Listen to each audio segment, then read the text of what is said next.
அஸ்ஸலாமு அலைக்கும். அனைத்து உறவுகளுக்கும் இனிய இரவு வணக்கம். மீண்டும் சர்ஃபான் vlog BA2 சேனலூடாக சர்ஃபான் BA vlog 2 channel மட்டுமே தான் இப்போதைக்கு இயங்கிட்டு இருக்குது. சர்ஃபான் BA vlog வந்து தூக்கிட்டாங்க. சர்ஃபான் vlog BA2 சேனல் மட்டும், இப்போ நீங்கள் வீடியோ பார்த்துட்டு இருக்கிற சேனல் மட்டும்தான் நம்மளோடது இப்போ ரன்னிங்கில் இருக்குது.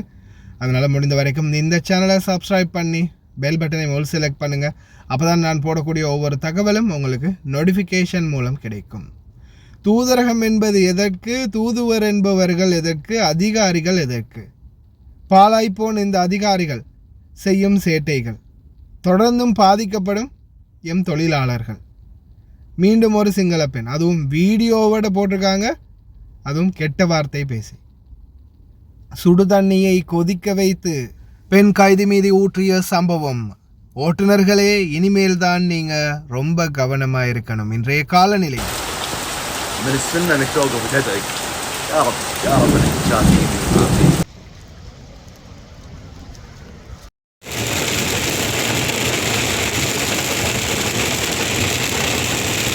பார்க்கலாம். அனைத்து தகவல்களையும் மலைக்கான வீடியோக்களை கடைசியில் அட்டாச் பண்ணியிருக்கிறேன், அதையும் பாருங்க.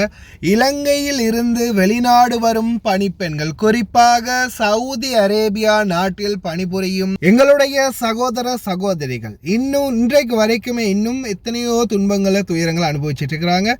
ஆனால் தூதரகம் நல்லா குஜால் பண்ணி கூத்தடிச்சுக்கிட்டு இருக்கிறாங்க. இப்போ ரீசெண்டாக எங்களுடைய ஜெனட் மேரி அம்மா, ஒரு தாய் மக்கள் உதவும் கரங்களின் ஜெனட் மேரி அம்மா வந்து பார்த்தீங்கன்னா ரீசெண்டாக ஒரு 2-3 கம்ப்ளைண்ட்டை பற்றி விசாரிச்சிருக்கிறாங்க. தூதரக அதிகாரி ஒருவருக்கு கால் பண்ணினா எந்த ஒரு ரெஸ்பான்ஸும் கொடுக்கல. அதே மாதிரி 2 வருட ஒப்பந்த காலத்தில் வந்த பணிப்பெண்கள் 2 வருட காலம் பூர்த்தி அடைந்து மேலும் 7 மாதம் 6 மாதம் 5 மாத காலங்களாகியும் அந்த சகோதரிகளை நாட்டுக்கு அனுப்பாமல் வைத்திருக்கும் சவுதிகள், அதே போல் வெளிநாட்டு வேலைவாய்ப்பு பணியகத்தில் கம்ப்ளைண்ட் செய்தும் அவங்களுக்கு எதிராக புகார் அளித்தும் அந்த புகாரை ஏற்று அதற்கான பிரச்சனைகளுக்கு தீர்வுகளை பெற்றுக் கொடுக்காத இலங்கையின் தூதரக அதிகாரிகள் சவுதி அரேபியாவில். அவர்கள் அடிக்கும் கூத்துகள் தான் என்ன? ஜெனட் மேரி அம்மாவுடைய வாய்ஸ் வருது, அதையும் கேளுங்க, இந்த வீடியோவையும் பாருங்க. வணக்கம் சர்ஃபான். சவுதி எம்பசிக்கு தொடர்பு கொண்ட ஒரு சம்பவத்தை தான் நான் சொல்கிறேன். சவுதி ஜித்தாவில் ரந்தெனிய என்ற ஒரு ஆஃபீஸரோட, அதாவது அவர் பிரதி தூதுவராக இருக்கிறதாகத்தான் எனக்கு கேள்வி.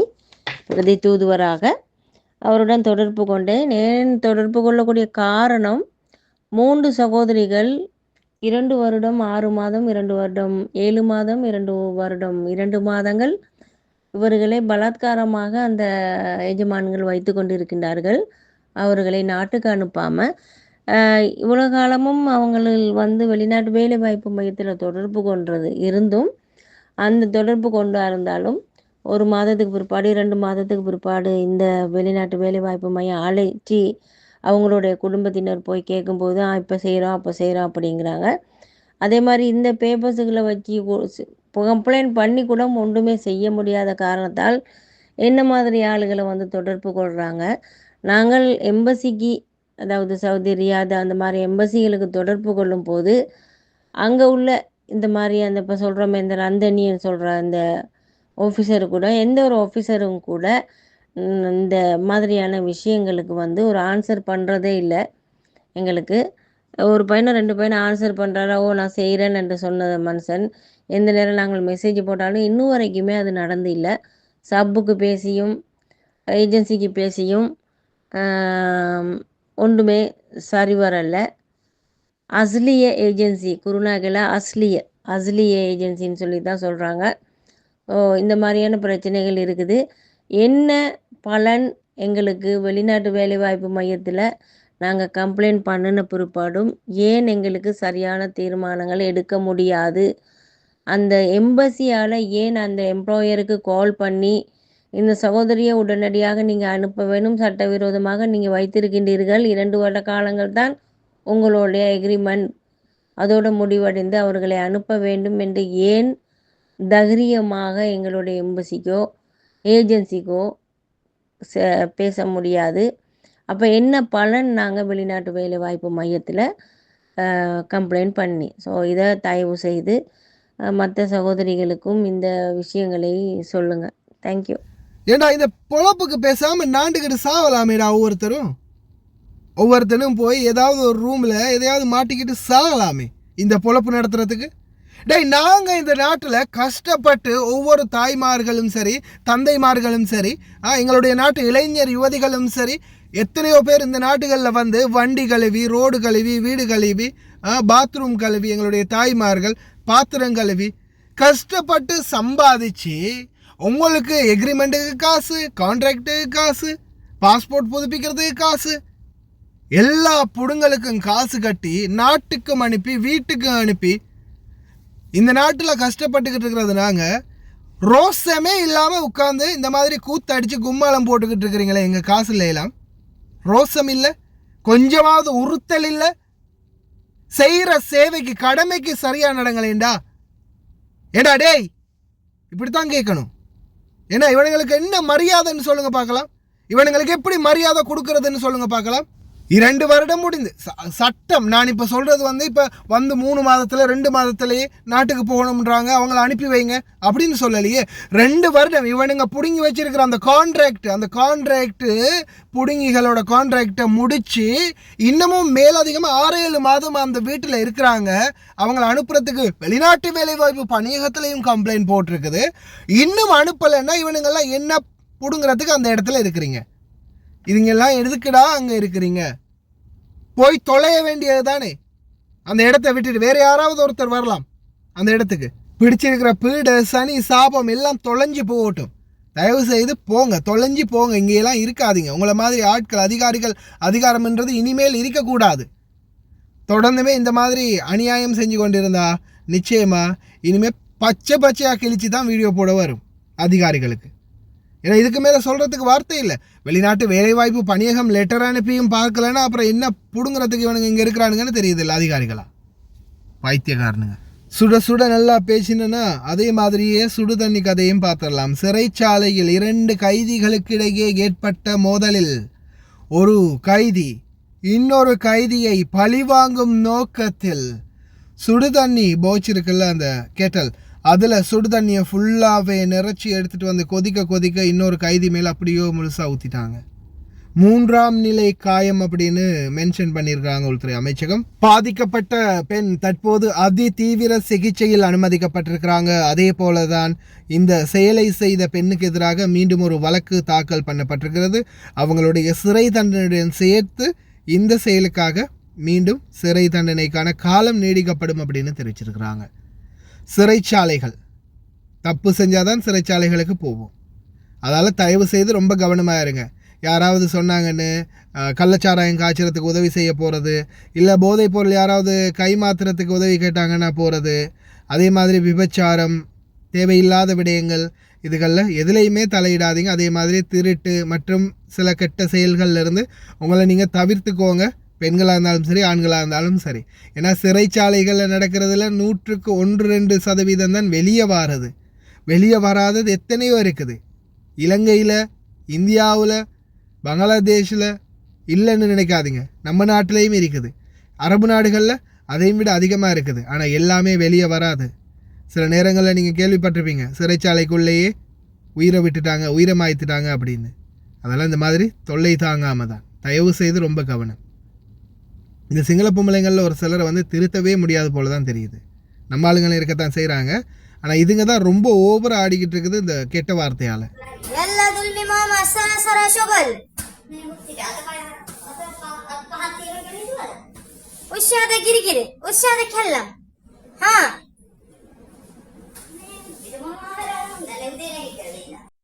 இது இந்த பெண் வந்து டிக்டாக்ல உங்களுக்கு இப்போ ரீசெண்டாக நான் வந்து நம்ம அந்த இன்சிடெண்ட்டை பற்றி பேசினோம். ஃபுல்லாகவே கெட்ட வார்த்தை பேசி பாபா அதை ரெக்கார்ட் பண்ணி கேட்டு கடைசியில் 2 பேரையும் பேக்கப் பண்ணி வண்டியில் எடுத்து கொண்டு போய் ஏர்போர்ட்டில் விட்ட கதை. அதே மாதிரி ஒரு சகோதரியை பற்றி உங்களுக்கே தெரிஞ்சிருக்கும், ரீசெண்டாக போட்டோம். அதுக்கு பிறகு அவங்க மாமா பலாத்காரம் பண்ணி தான் சொல்ல வச்சது அப்படின்னு சொன்னாங்க. அதுக்கப்புறம் பலவந்தமாக தான் அவங்க ஃபோர்ஸ் பண்ணி வீடியோ எடுத்துக்கொண்டே நான் இந்த மாதிரி தப்பு பண்ணினேன் அப்படின்னு சொல்ல சொன்னாங்க. அப்புறம் தான் நான் சொன்னேன் அப்படின்னு ஒரு சகோதரி குழந்தையோட சாப்பாட்டில் சிறுநீர் போட்டது, அது செஞ்சது பெரிய ஒரு சீனாக போயிடுச்சு. அது அந்த மாதிரி ஒரு விடயங்கள். சரி, இப்போது இது வந்து பப்ளிக்காக அவங்களே அதை பேசிட்டு, நான் நினைக்கிறேன் ஒன்று பின்னால் இருக்கிறது பணிப்பெண்ணாக இருக்கணும். பணிப்பெண்ணாக இருக்கணும். அவங்க தான் வீடியோவும் எடுக்கிறாங்க, இவங்களே ஸ்கிரிப்ட் பண்ணியிருக்கிறாங்க, இதை வந்து இவங்களே ரெடி பண்ணியிருக்கிறாங்க. ரெடி பண்ணி அவங்க வந்து வேலையை செய்யணும்னு சொல்கிறாங்களாம், இவங்க கெட்ட வார்த்தையால் அவங்கள திட்டுறாங்களாம். திட்டி அதை வீடியோவை டிக்டாக்ல பதிவிறக்கம் செஞ்சுருக்கிறாங்க. நீங்கள் ஒன்று மட்டும் ஞாபகம் வச்சுக்கொள்ளுங்க, இந்த டிக்டாக்ல ஆடுற கூட்டத்துக்கு நான் சொல்கிறேன், உங்களை நீங்கள் நினைக்கிறீங்க நம்ம ஆளுங்க தானே டிக்டாக் பார்க்குறது அப்படின்னு. இல்லை, வெளிநாட்டில் இருக்கிற இந்த அரபி மாமாக்கள் பாபாக்களும் டிக்டாக் பார்ப்பாங்க. அதே மாதிரி இன்னொரு வீட்டு பணிப்பெண், இப்போ நீங்கள் உங்கள் பாபாவுடைய தங்கச்சி வீடு, தம்பி வீடு, அம்மா வீடு, அத்தை வீடு, மாமாவுடையும் அதே மாதிரி ஃபேமிலி வீடுகளில் வேலை செய்யக்கூடிய பணிப்பெண்கள் இருப்பாங்க இல்லையா, அதில் எல்லாருமே உங்களுக்கு தலை வணங்கக்கூடியவங்களாக இருப்பாங்க, இல்லை உங்களை எல்லாருமே பாதுகாக்கக்கூடியவங்களாக இருப்பாங்கன்னு நினைக்காதீங்க. ஏன் போட்டு கொடுக்கக்கூடியவங்களும் இருக்கலாம். இந்த பாரு மாமா உன்னுடைய ஹத்தாமா இல்லை இப்படி செய்யலாம், அவங்க மாமா கிட்ட பாருங்க மாமா அந்த மாமா வீட்டு ஹத்தாமா எப்படியெல்லாம் கெட்ட வார்த்தை பேசி வீடியோ போடுதுன்னு ரொம்ப மோசம் அப்படின்னு சொல்லும்போது இவங்க இந்த கதையை எடுத்து வச்சு நாளைக்கு துவானியாவில் இதுதான்டா நம்மளுக்கு நாளைக்கு துவானியாவுக்கு ஸ்கிரிப்ட், துவானியாவுக்கு போகிறதே இந்த மாதிரி பேசுகிறதுக்கு தானே. நிறைய பேர் வந்து பார்த்திங்கன்னா ஏதாவது துவானியாவில் வந்து எதையாவது ஒன்று டாபிக் எடுத்து வச்சு பேசிகிட்டு இருப்பாங்க. அது பணிப்பெண்ணாக இருக்கலாம், ஓட்டுநராக இருக்கலாம், இல்லை பக்கத்து வீடாக இருக்கலாம், ஏதாவது ஒரு டாபிக் தான் ஓடும். அப்போ நாளைய டாபிக் இது தாண்டா அப்படின்னு துவானியாக எடுத்துகிட்டு போயிடுவாங்க. பாரு இந்த பணிப்பெண் வந்து இப்படியெல்லாம் பேசியிருக்கலாமே அப்படின்னும் போது ஒருவேளை உங்கள் மாமாவோ பாபாவோ அந்த செட்டோட இணைஞ்சிட்டாங்கன்னு வைங்க, அந்த நேரத்தில் அப்போ இவங்க சொல்லுவாங்க, இந்த பாரு வீடியோ பாரு, இந்த பாரு பணிப்பெண் எப்படி பேசுகிறாங்க, இது வந்து ரொம்ப கெட்ட வார்த்தையாமே அப்படி எங்கள் பணிப்பெண் சொன்னாலே அப்படின்னு சொல்லும்போது அந்த நேரத்தில் என்ன ஆகும் யோசிச்சு பாருங்க. அப்போ அந்த வார்த்தையை ஒருவேளை அதை நல்லா உன்னிப்பாக பார்ப்பாங்க. ஒருவேளை இவங்க அந்த ஹூதி இது அப்படின்னு சொல்கிறாங்க, அதை பச்சையாக சொல்ல முடியல, அந்த வார்த்தையை வந்து இவங்க வந்து இப்போ பார்க்கும்போது ஒருவேளை நீங்கள் அவங்களுக்கும் சொல்லியிருக்கலாம், இதே மாதிரியான வார்த்தையை பயன்படுத்தியிருக்கலாம், எப்பயாவது அவங்க அதை பற்றி பெருசு எடுக்காமல் விட்டுருக்கலாம்.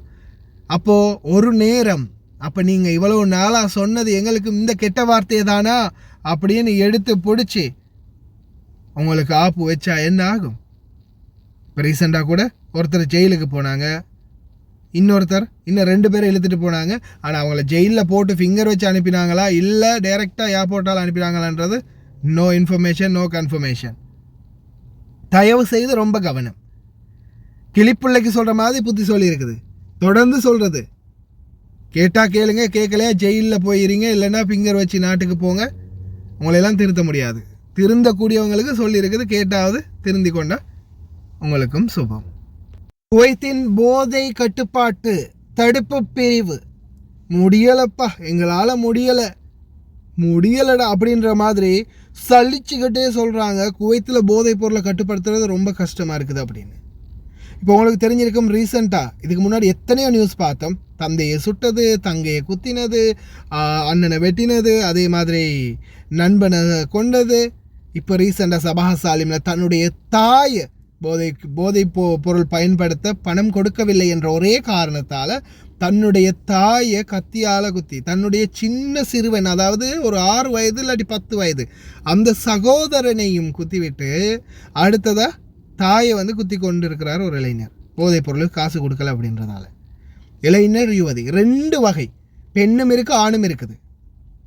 நீங்கள் ஆண்களும் கவனமாக இருங்க, ஓட்டுநர்களாக ஹாரிஸ்களாக வேலை பார்க்குறவங்களும் கவனமாக இருங்க, பெண்களும் கவனமாக இருங்க. இப்போ உங்களுக்கு தெரியும், ரீசெண்டாக அந்த ஹாரிஸ் அப்படின்ற ஒருத்தர் வீடியோ போடுறது. அந்த ஹாரிஸ் வந்து என்ன பண்ணுறாரு, ஹாரிஸ்ன்றது வந்து ஒரு அந்த வீட்டு காவலாளர் அப்படின்னு சொல்லலாம், அல்லது வீட்டில் உள்ள ஹவுஸ் பாய், அந்த வீட்டு வேலைகளை செய்யக்கூடிய ஒரு வேலையாள். அவர் வந்து ரூமை சுத்தம் இல்லையா, வா ரூமை சுத்தம் பண்ணலாம், வா வா அப்படின்னு அந்த பெண் வந்து இழுக்கிறாங்க.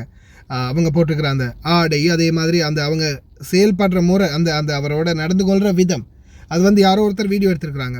ஒருவேளை எல்லாரும் இப்போ சிலவர் வந்து ஃபண்ணுக்காக இவங்க செய்கிறதா இருக்கலாம், ஆனால் ஒருவேளை அந்த வீட்டு ஆண்கள் அல்ல அந்த வீட்டு பெரிய பாபா இதெல்லாம் பார்த்தாங்கன்னா கடைசியில் அவங்களோட பிள்ளைங்களை ஒன்றும் சொல்ல மாட்டாங்க, அவங்களோட பிள்ளைங்களையெல்லாம் எதுவுமே சொல்ல மாட்டாங்க. அவங்கள அப்படியோ இந்த மாதிரிலாம் பண்ணக்கூடாதுமா, ரொம்ப கவனமாக இருக்கணும் அப்படின்னு அவங்கள நல்லா தடவி கொடுத்துட்டு நம்மளை கொண்டு போய் வச்சு சரிச்சு விட்டுருவாங்க. நிறைய தடவை நம்ம பார்த்துருக்கோம், நிறைய விஷயங்கள் நாம் சொல்லியிருக்கிறோம். அதே மாதிரி தான் பெண்கள் ரொம்ப கவனமாக இருங்க. அதே மாதிரி தான் வீடுகளில் நீங்கள் சம்பளம் எடுத்தீங்கன்னா உங்கள் வீட்டில் குறிப்பாக இந்த போதைப் பொருளுக்கு அடிமையாகினா யாராவது ஒருத்தர் இளைஞனோ யுவதியோ இருக்கிறாங்கன்னா அவங்கள்ட்ட வந்து ரொம்ப தூரமாக இருங்க. அவங்க முன்னாடி பணம் என்றதையோ அல்லது உங்களுடைய சம்பள பணத்தை வாங்கினா அவங்கள்ட்ட ஒரு வேலை போட்டுட்டு வான்னு கொடுக்குறதோ அல்லது அவங்க முன்னாடி அந்த பணத்தை வைக்கிறதோ தயவு செய்து தவிர்த்துக்கோங்க. ஏன்னா சொல்ல முடியாது, ஒன்று இந்த பணத்தால், இன்னொன்று பாலியல் துஷ்பிரயோகம், இந்த மாதிரி பல விடயங்கள் தொடர்ந்துமே நாம் செய்திகளில் கண்டு கொண்டே இருக்கிறோம். தயவு செய்து ரொம்ப கவனமாக இருங்க அன்பார்ந்த சகோதர சகோதரிகளே. ஏன்னா இந்த நாட்டை பொறுத்த வரையில் இப்போது ரொம்ப அதிகமாகவே போதைப் பொருளால் நிறைய பேர் பாதிக்கப்பட்டிருக்கிறாங்க. அவங்களால என்னென்ன செய்ய முடியுமோ எல்லாமே செஞ்சுக்கிட்டு இருக்கிறாங்க. அதனால் தயவு செய்து ரொம்ப கவனம். ஓட்டுநர்களே, இன்றைய நைட்டை கடந்துட்டோம்னா நாளைக்கு இன்ஷா அல்லாஹ் மழை இல்லை அப்படின்னு தான் சொல்கிறாங்க. அதே மாதிரி இனி வரும் நாட்களில் தான் நீங்கள் ரொம்ப கவனமாக இருக்கணும். இந்த நைட்டுக்கு ரொம்ப அதிகமான மழைகள் வந்துச்சுன்னா வண்டியை கவனமாக ஓட்டுங்க. அதே மாதிரி ரோடுகளில் போகும்போது இனி வரும் நாட்களில் ரொம்ப கவனம். ஏன்னா இன்றைக்கும் சில சின்ன சின்ன பள்ளங்கள் வந்து பார்த்திங்கன்னா வண்டியோட அந்த டயர் விழுந்து எழும்பும்போது அந்த பள்ளத்தில் இருக்கிற தண்ணீர் வந்து அப்படியோ அந்த அரிச்சு என்ன ஆகும்னா அந்த பள்ளத்தை பெருசாக்கிடும்.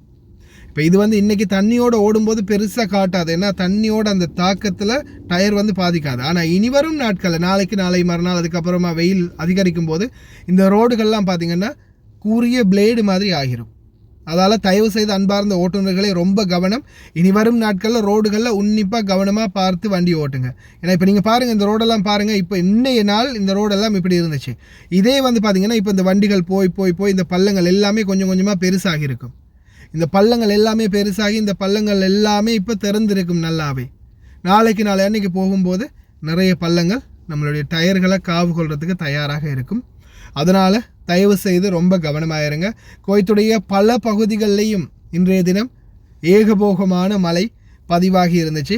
அதில் சில வீடியோ காட்சிகள் கிடைச்சிச்சு. ஒரு சிலர் வந்து ரொம்ப சந்தோஷமாக மழையை வரவேற்றிருந்தாங்க, நம்மளுடைய வழக்கறிஞர் உட்பட. சில வீடியோ காட்சிகள் வருது, பிடிச்சவங்க பாருங்கள்.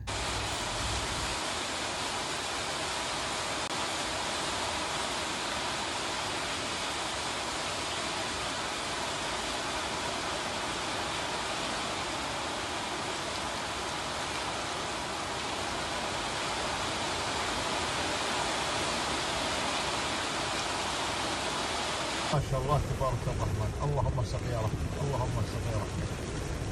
أمطار، اللهم لك الحمد، أمطار غزيرة في منطقة الشويخ الصناعية. الساعة 12:15 مساء. ما شاء الله تبارك الرحمن. اليوم التاريخ 27/11/2024.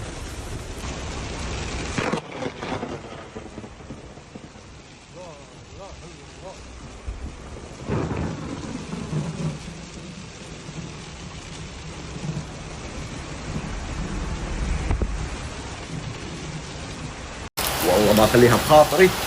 اللهم رب الناس اذهب الباس فينا، انت الشافي لا شفاء الا شفاء، شفاء لا غدر سقما. من السنه انك توقف تحت المطر. الله اكبر. ان شاء الله لا قوه الا بالله تبارك الرحمن. من السنه انك توقف وتدعي. يا رب يا رب انك تشافيني. امين امين يا رب يا رب يا رب. يسير المطر. ولحت عليك. والله وينك يا ربي، لك الحمد.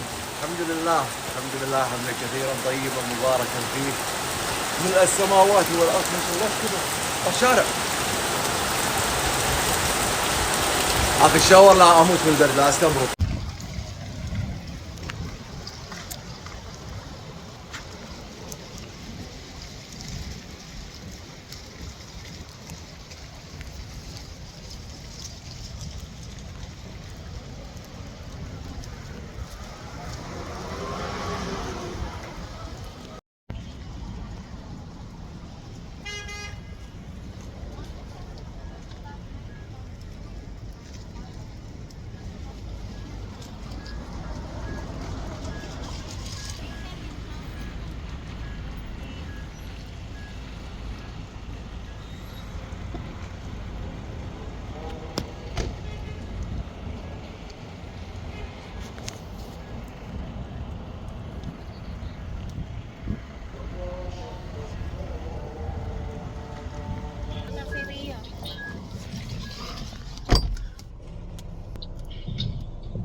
Nalaglag. Nalaglag na si Ron. May... Nasaan ibang bansa?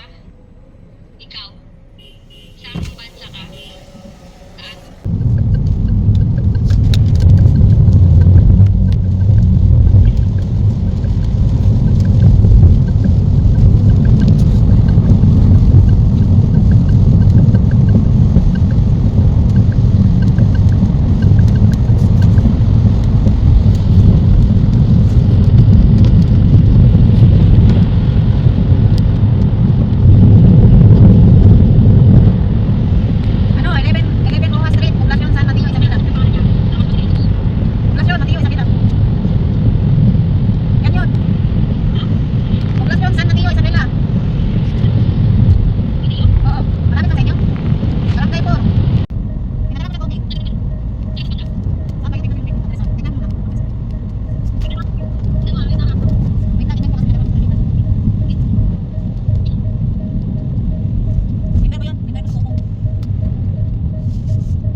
don't have a clear view.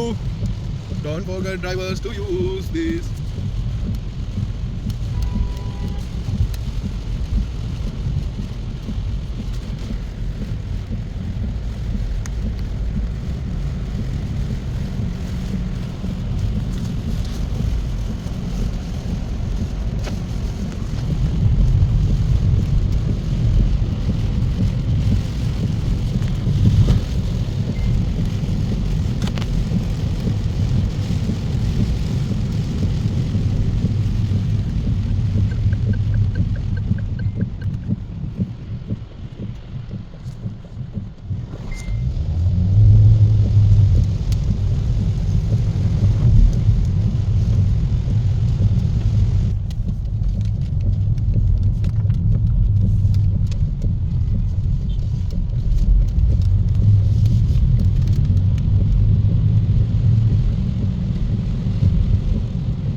இன்றைக்கு உங்களுடைய பகுதிகளில் ஆலங்கட்டி மழை பெய்ததா நானும் ரொம்ப நாளாக எதிர்பார்க்குறேன்.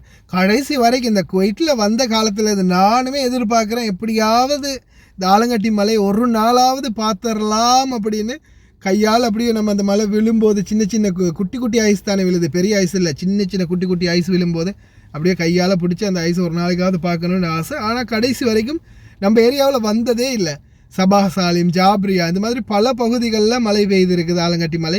ஜஹராவில் கூட இன்றைக்கி ஜஹரா, அதே மாதிரி வேறங்க உமல் ஹைமானில், வஃப்ராவில், அதே போல் கைரவான் பகுதிகளிலையும் மழை பெய்திருந்துச்சு ஆலங்கட்டி மலை. வேறு எந்தெந்த ஏரியாவில் பெஞ்சிருந்துச்சு அப்படின்னு மறக்காமல் கமெண்டில் மென்ஷன் பண்ணுங்கள். அதே மாதிரி இனி வரும் நாட்கள் அன்பார்ந்த சகோதரர்களே, வண்டிக்குள்ளே ஓட்டுநர்களே ஜேக்கெட் வந்து ஸ்டாண்ட் பையாக வச்சுக்கோங்க, ஸ்டாண்ட் பையாக ஜேக்கெட்டை வச்சுக்கோங்க.